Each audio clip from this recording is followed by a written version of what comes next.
O prazer das compras, o consumismo no mundo contemporâneo. Autora Maria Helena Pires Martins. Capítulo 3. Ciclo do consumo e do consumismo. Ciclo do consumo e do consumismo.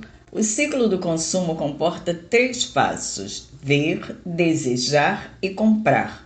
Já o ciclo do consumismo envolve, para a maior parte da população, outros 2 passos, além dos 3 do ciclo de consumo: ver, desejar, pedir o empréstimo, comprar e descartar. Vejamos cada um desses passos. Ver.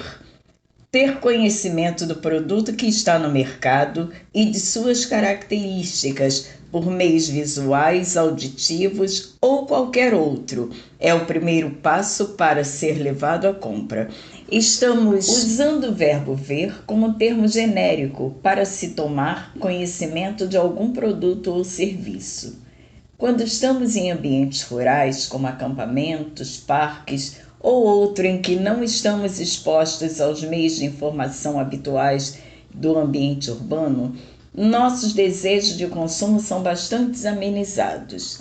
Cotidianamente, vemos um sem número de objetos e serviços utilizados por nossos amigos e familiares.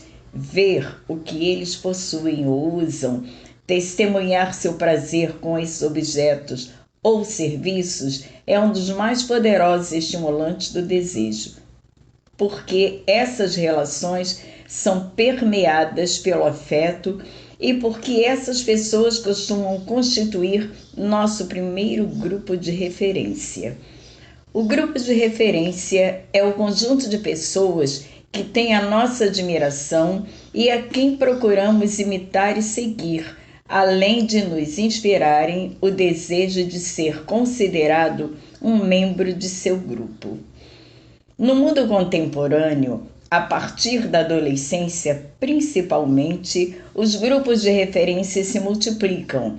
A família acrescentam-se os colegas da escola ou de alguma atividade extraescolar, bem como os professores. Os amigos presenciais se juntam, os amigos da mídia, principalmente os da televisão, as celebridades e outras figuras políticas, como jogadores de futebol e cantores, a quem admiramos e que também têm certa influência sobre nosso modo de vida. Hoje em dia, não se pode descartar também a influência dos amigos das redes sociais com quem se trocam mensagens, fotos, vídeos, piadas, frases, numa relação muitas vezes ilusória da vida, pois mostramos apenas notícias boas a nosso respeito, fotos em que aparecemos em ângulo favorável ou situações que passam a sensação de aventura e felicidade. Quando, porém, os grupos de referência se diversificam, muitas vezes acontece de eles não estarem no mesmo nível cultural e econômico que nós. Para segui-los, então, precisamos fazer certo malabarismo. Além dos grupos de referência, a mídia nos faz entrar em contato com bens e serviços na forma de revistas, catálogos de lojas e peças de propaganda dos mais variados meios de comunicação. Ou então passear no shopping e olhar vitrines. Até lendo um livro ou assistindo a um filme, temos acesso a informações sobre como outros grupos da sociedade ou de outras culturas vivem, pensam, o que consomem e fazem. Essas informações também podem despertar em nós novos desejos. Desejar. De ver para desejar. Portanto, é um pulo até que pequeno, uma vez que o desejo é a tendência espontânea e consciente em direção a um fim conhecido ou imaginado. Por ser espontâneo, ele aparece em nossa consciência sem que tenhamos a liberdade de expulsá-lo.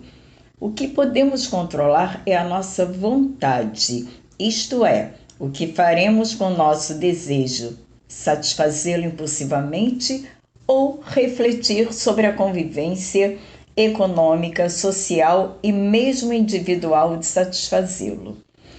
Entre as muitas dúvidas que fazem parte desse momento de reflexão estão as seguintes: tenho condições econômicas de atender ao meu desejo? Que consequências a realização desse desejo implica para mim e para os outros, tanto os próximos quanto os distantes? A que necessidade a realização do desejo atende? É realmente uma necessidade? Todos nós somos seres desejantes, mas também somos seres racionais, o que implica fazer uma análise de nossos desejos antes de concretizá-los.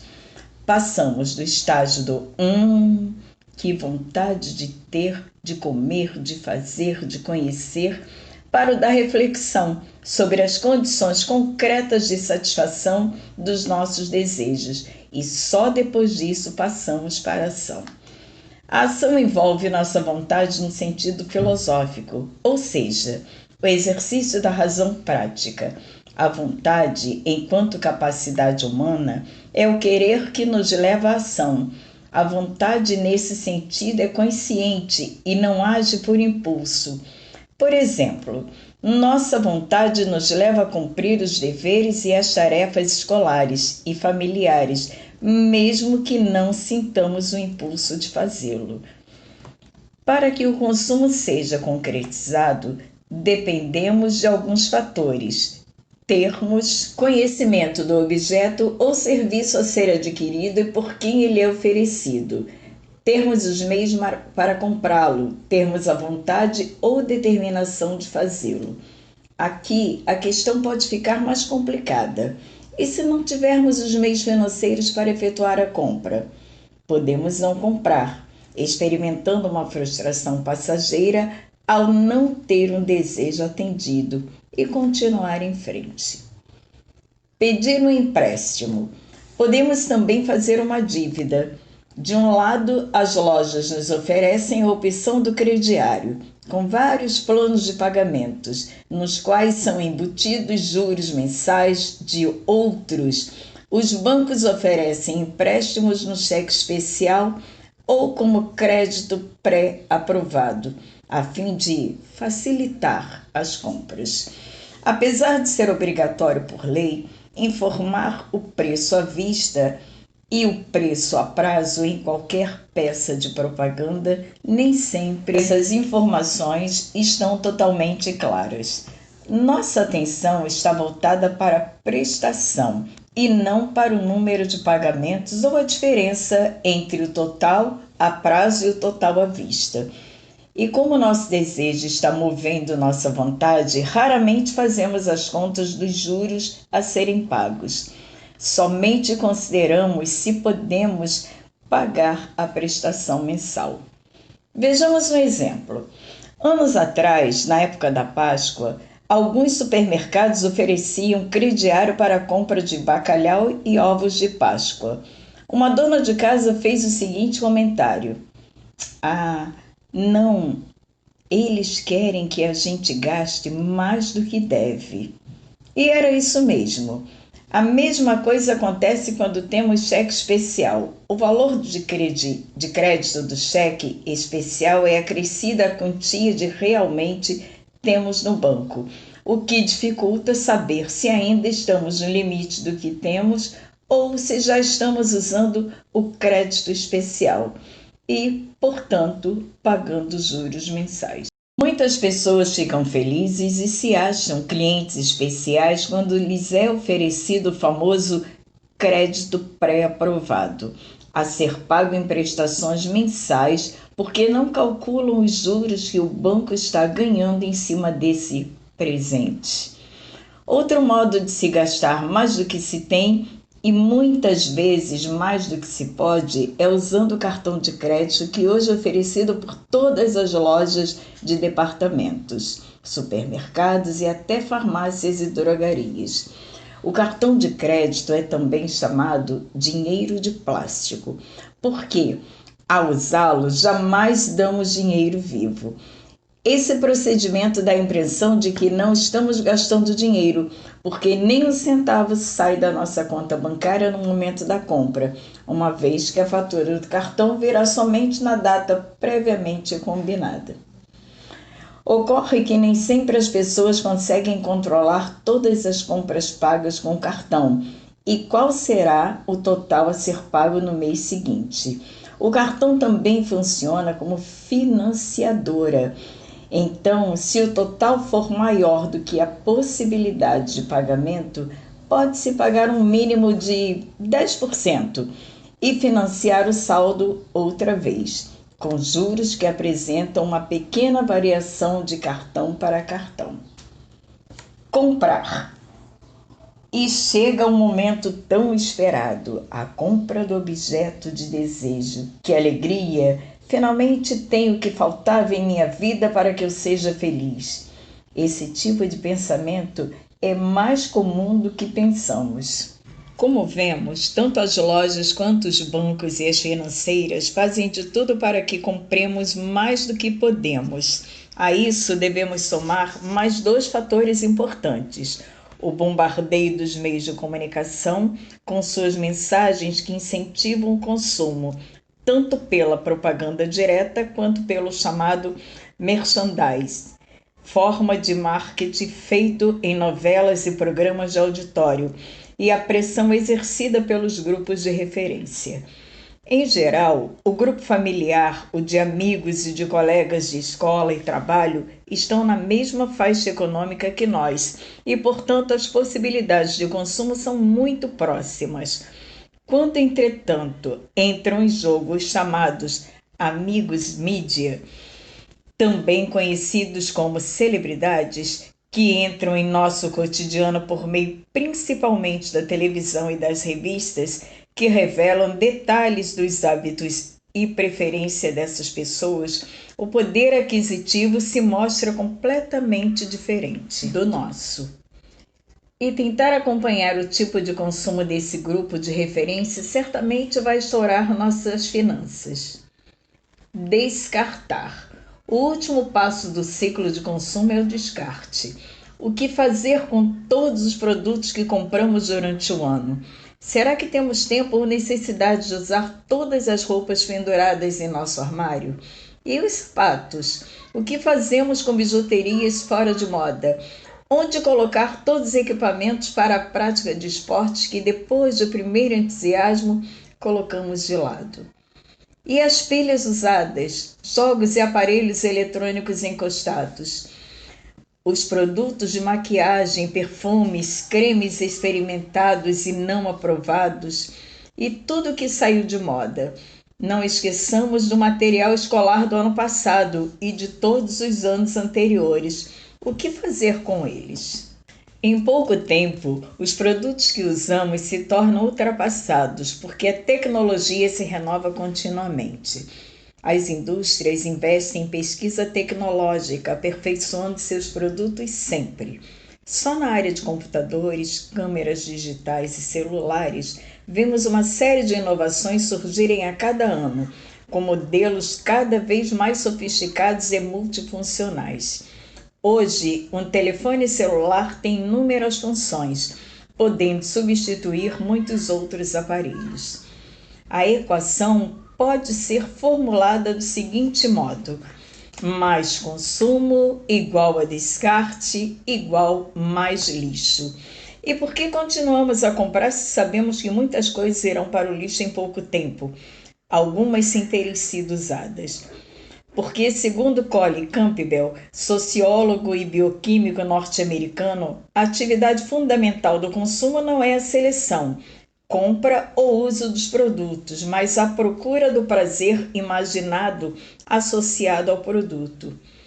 Isso quer dizer que os consumidores não procuram a satisfação objetiva que o produto pode oferecer, mas o prazer das experiências que constroem em sua imaginação. Tomemos como exemplo o que o aparelho celular concretamente nos oferece: a possibilidade de comunicação em qualquer lugar. É muito confortável e prazeroso ter o celular sempre conosco para tirar fotos de amigos e de lugares, sem esquecer das selfies, que são postadas nas redes sociais assim que são tiradas. Enviar e receber mensagens de onde quer que esteja, em qualquer horário ou situação. Ouvir música quando estiver correndo, caminhando ou indo para o trabalho. Manter contato com amigos e outros profissionais por e-mail em qualquer lugar. Entretanto, ao lado dessas satisfações concretas e objetivas, a posse e o uso do celular faz com que as pessoas se imaginem indivíduos modernos, dinâmicos, livres, independentes e, por tudo isso, atraentes, vitoriosos, bem-sucedidos, felizes. A publicidade trabalha para fazer essa ligação parecer verdadeira e imediata, seduzindo o consumidor. A compra e o uso de certos produtos, portanto, proporcionam experiências novas que até então não tinham sido vivenciadas no mundo real, só no imaginado. Contudo, a realidade é sempre muito diferente do mundo imaginário, no qual selecionamos apenas os aspectos positivos dos estímulos que nos chegam. Na realidade, voltando ao exemplo do celular, ele precisa ser constantemente recarregado. As tarifas deverão ser pagas, a conexão nem sempre é boa ou funciona, entre outros problemas de maior gravidade, como o fato de que, se usado compulsivamente, o celular substitui os encontros reais com amigos e com a família, pelos contatos meramente virtuais. Em outras palavras, deixamos de viver o presente, o aqui e agora, com todas as oportunidades que ele oferece, para vivê-lo por meio de imagens e mensagens. A antecipação do prazer que algo nos dará é sempre maior do que sua realização. A experiência real pode produzir prazer considerável, mas sempre menor do que o antecipado. Isso leva à insatisfação com a realidade e ao sonho de que um outro objeto de desejo possa trazer a satisfação plena, e assim sucessivamente. Capítulo 4. As armadilhas do ato de consumir. As armadilhas do ato de consumir. Pegaram ele de jeito. Puseram umas camisas nele, umas calças, umas coisas estranhas. E ele? Ele foi deixando. Quando viu, ele já não era ele mais, era só o resto do que ele tinha sido antes. E então, ele continuou sendo, e agora ele é ele. Como assim? Ele é como ele é. Mas você acha isso normal? Normal não pode ser, não é? Do jeito que ele olha com aquelas roupas e tudo. Você acha que ele é feliz? Às vezes, mas às vezes também ele deve se lembrar e sentir saudades. Do quê? Dele mesmo, né? Do jeito que ele era antes de mudar tanto. Mas todo mundo muda. Não assim, não tanto, não desse jeito, não com aquelas roupas que puseram nele. Então como é que fica? Acho que ele vai tentar apagar da memória quem ele foi antes, como se tivesse nascido antes? Como se tivesse morrido? Uma das características do consumismo contemporâneo é a insensibilidade. Na verdade, cercamos nossa vida dos mais variados produtos e serviços, sem contudo sentirmos uma satisfação duradoura com o que eles proporcionam. Sempre parece faltar algo, e então saímos outra vez às compras, na expectativa de que o próximo produto ou serviço nos contente de forma mais plena. Isso ocorre em todas as áreas de nossa vida. Eu preciso estar na moda. A moda é a introdução planejada pela indústria de produtos com alta significação estética, isto é, considerados belos e que trazem elementos novos ao contexto em que inserem.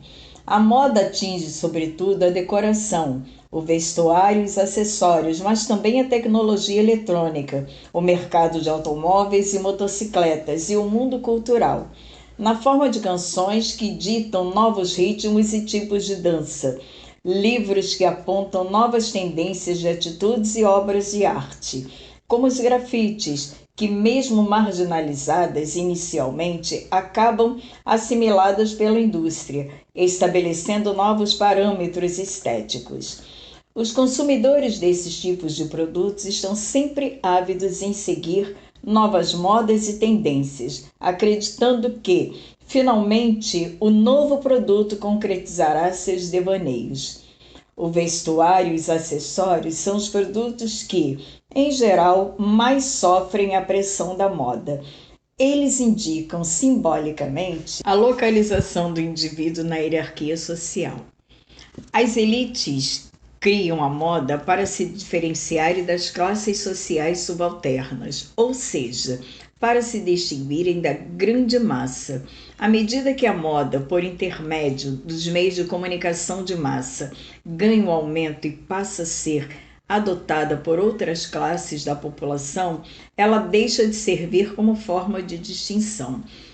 E então outra moda é criada para que o ciclo se repita. Houve época no Japão em que a sociedade era dividida em classes sociais claramente definidas e sem modalidade. Cada segmento usava materiais e estampas diferentes, sendo vedado à classe menos favorecida o uso da seda e de determinados padrões de estamparia reservados aos nobres. Isso ocorreu em muitas outras sociedades. Atualmente, ao lado das roupas vistas em desfiles, assinadas por grandes estilistas com preços inacessíveis às classes mais humildes, podemos encontrar a moda hip hop, o estilo grunge, punk, emo, indie, nerd, a moda criada nas periferias, que mais baratas identificam seus seguidores como pertencentes a determinados grupos ou tribos. Esse também é um modo de se distinguir dos outros. A própria escola serve como passarela para a moda. Além das etiquetas ou grifes aceitas pelos grupos, a moda se manifesta nas mochilas, nos materiais escolares, como cadernos, estojos, calçados esportivos, etc. E o consumo desses artigos acaba assumindo um caráter competitivo, que responde ao desafio: quem pode mais? A resposta correta, entretanto, é o fabricante, detentor da marca. Para ele, sim, vender muito corresponde ao maior lucro e maior poder econômico. Comendo para viver ou vivendo para comer? Alimentar-se está entre as necessidades básicas de todo ser vivo. Como vimos no início deste livro, os seres humanos, porém, alimentam-se não só para matar a fome e repor as energias gastas. Sem dúvida, para a maioria das pessoas, comer é um dos grandes prazeres da vida. Entretanto, também se come descontroladamente em momentos de nervosismo, ansiedade, quando se busca a sensação de saciedade, de plenitude. Isto quer dizer que tentamos preencher um vazio que existe em nossa mente com o mesmo alimento que, na realidade, só enche o estômago. Nesse caso, não é uma questão de fome, de necessidade física, mas de carência emocional. Quantas vezes, quando estamos tristes ou nervosos, atacamos a geladeira e a despensa? Comemos para nos consolar, para nos dar prazer e não para matar a fome. Então, procuramos chocolate, sorvete, aquela lata de leite condensado, pacote de biscoito. Jamais procuramos o alimento saudável, equilibrado em calorias. Queremos o que tem açúcar, que estimula a produção de serotonina, um neurotransmissor que ajuda a combater a depressão e a ansiedade, além de estimular os centros de prazer e de bem-estar. O problema da obesidade de crianças e jovens, fenômeno mundial que preocupa todos os profissionais da saúde é a consequência natural de comermos em excesso e ingerirmos os alimentos errados. Portanto, um problema tanto de quantidade quanto de qualidade dos alimentos. Todos sabemos que o valor alimentício de sanduíches, salgadinhos fritos, salgadinhos industrializados, biscoitos ou balas e confeitos é muito baixo, ao mesmo tempo que seu valor calórico é bastante alto. Traduzindo, isto quer dizer que esses alimentos não oferecem as vitaminas, as fibras e os aminoácidos necessários para uma vida saudável. Além disso, são excessivamente ricos em gorduras. Hoje, muitas escolas estão preocupadas com problemas e limitam o que pode ser vendido nas cantinas. Em geral, são proibidos os refrigerantes, as frituras e salgadinhos industrializados, que foram substituídos por sucos e sanduíches naturais, bolos e biscoitos caseiros. Algumas escolas também estabelecem um dia da semana em que as frutas devem ser o lanche de todos os alunos. O problema da obesidade, antes de tudo, não é estético, é de saúde, pois o coração precisará funcionar muito mais para carregar o sobrepeso. Os pulmões também precisarão trabalhar no limite para oxigenar um corpo maior. As articulações sofrerão maior desgaste e as chances de desenvolver diabetes do tipo 2, que não é congênita, mas adquirida ao longo da vida, tornam-se maiores com o aumento exagerado do peso. O bombardeio constante da propaganda de revistas dedicadas à culinária e dos programas de televisão apresentados por chefes de cozinha e cozinheiras, dedicados a ensinar a fazer receitas apetitosas e muito bem apresentadas, certamente ajuda a despertar nossa gula. Até os cinemas hoje estimulam a ingestão de pipoca, vendida em porções gigantes na antessala de chocolates e de refrigerantes. Certamente você conhece as poltronas equipadas com porta-copos. Com tanta oferta, o difícil é manter o equilíbrio entre as extravagâncias alimentares que cometemos de vez em quando. Afinal, ninguém é de ferro. E um estilo de vida saudável que só nos beneficiará a longo prazo. Hoje, já há chefes que, preocupados com o problema da obesidade e da má alimentação, fazem programas sobre como comer de maneira saudável. O chefe inglês Jamie Oliver, inclusive, defende a inclusão da educação alimentar no currículo escolar. Os médicos dizem que o modo como envelhecemos é resultado do modo como vivemos a vida desde crianças. Por isso, o hábito de escolher alimentos saudáveis deve ser incentivado desde a infância. Conectado com o mundo. Hoje em dia, desde o momento em que nascemos, estamos cercados por aparelhos eletrônicos que povoam nossas casas e automóveis. Sem dúvida, muitos deles facilitam nossa vida. Podemos programá-los para iniciar suas funções meia hora antes de chegarmos em casa ou de acordarmos, etc. Além disso, são muitos mais compactos e leves. Por exemplo, um aparelho de surdez pode ser colocado dentro do ducto da orelha e tornar-se quase invisível, apesar de reproduzir o som de forma bastante acurada. Os caixas eletrônicos, nos quais se podem fazer depósitos, saques, transferências e pagar contas 24 horas por dia, resolvem muitos problemas diários. O controle remoto de portas nos dá mais independência e, ao mesmo tempo, oferece maior segurança na entrada e saída de edifícios. A informação chega a nós por meios eletrônicos em segundos, o que ajuda em pesquisas de todos os tipos. Por sua vez, toda essa facilidade também cria certas situações desagradáveis, porque as pessoas e as instituições não sabem mais viver sem o que é ou está programado.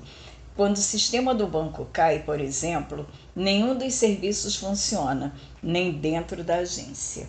Até mesmo os caixas ficam de braços cruzados. Muitas pessoas se sentem perdidas quando não têm acesso à internet, às redes sociais, aos jogos e mesmo à televisão, não sabendo o que fazer com amigos e com a família em momentos de lazer. A habilidade de lidar com os seres humanos cara a cara está se perdendo. Outra consequência grave do consumo excessivo de aparelhos eletrônicos está ligada ao seu descarte, pois o lixo eletrônico contém materiais perigosos como chumbo, cádmio, bário, berílio e mercúrio. Quando queimados, eles liberam dioxinas que penetram no lençol freático e nunca se decompõem. Os países ricos costumam enviar o seu lixo para os países periféricos, seja vendendo os aparelhos obsoletos, seja fazendo doações para escolas e ONGs. Aquilo que parece uma bondade, na verdade, é só um modo de se livrar da contaminação, enviando-a para outros países.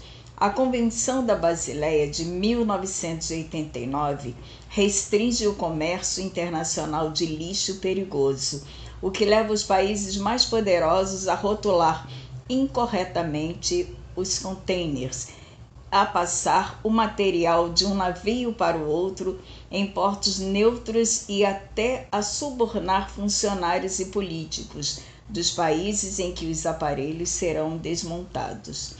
É preciso, portanto, ficar muito atento ao que é real necessidade quando se fala de aparelhos eletrônicos ou seremos igualmente responsáveis pelo envenenamento de inúmeras regiões do planeta. Ser ou ter. Existe uma estreita conexão entre o que consumimos e quem somos ou quem queremos parecer ser, ou seja, nossa identidade real ou imaginada. Essa conexão pode funcionar de maneira circular. Consumimos determinados produtos, por exemplo, vegetais orgânicos, frango, caipira, peixes, laticínios produzidos sem hormônios, muitos grãos integrais, em razão de quem somos e de quais valores. No caso, a boa saúde mantemos na vida. Os produtos que consumimos mostram aos outros nossos valores e quem nós somos, ou seja, nossa identidade real.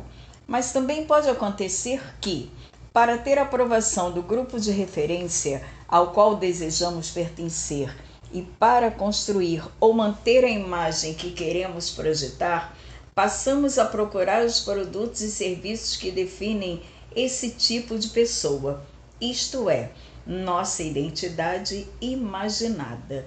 É como se o consumo de determinados produtos pudesse automaticamente nos transformar na pessoa que queremos ser, sem que a sejamos na realidade.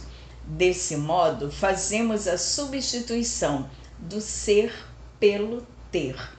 E o ter determinada marca de tênis, de roupa ou de celular que define quem somos. Releia o texto que inicia este capítulo. Na sua opinião, por que ele morreu?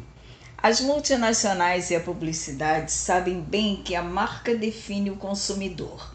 De certo modo, somos o que comemos, o que vestimos, o carro que guiamos, o lugar onde moramos. Os produtos e marcas que escolhemos nos apresentam ao mundo. São modos diretos de expressão da nossa individualidade.